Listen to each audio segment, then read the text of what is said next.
The remains of 3 migrant Filipino workers who tragically perished along with 46 others while inside a Kuwaiti worker dormitory facility that went ablaze have arrived at the country.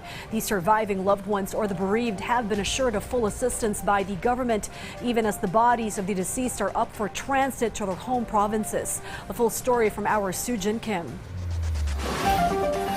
The remains of the 3 overseas Filipino workers who died in a fire in Kuwait have been repatriated through close coordination between the Department of Migrant Workers, the Overseas Workers Welfare Administration, as well as the Philippine Embassy in Kuwait. Yung 3 nating kababayan mula sa Kuwait ay nakauwi na at kapiling na yung kanilang mga mahal sa buhay. The DMW confirmed this Thursday that the blaze that erupted in a residential building in the Mangaf area south of Kuwait City killed the 3 Filipinos. The building that burned was a dormitory facility for the workers of the construction company.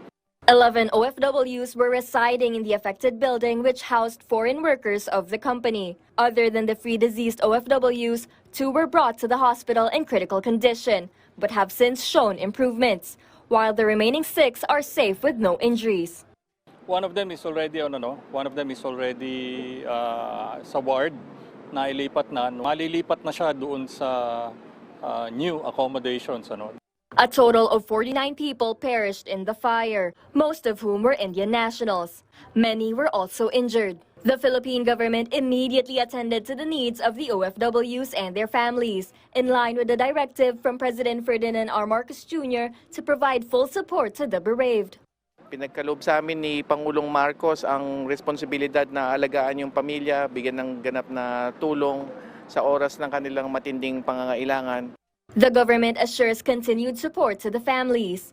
Patuloy ang aming ganap na assistance sa pamilya, financial, funeral, at livelihood, scholarship.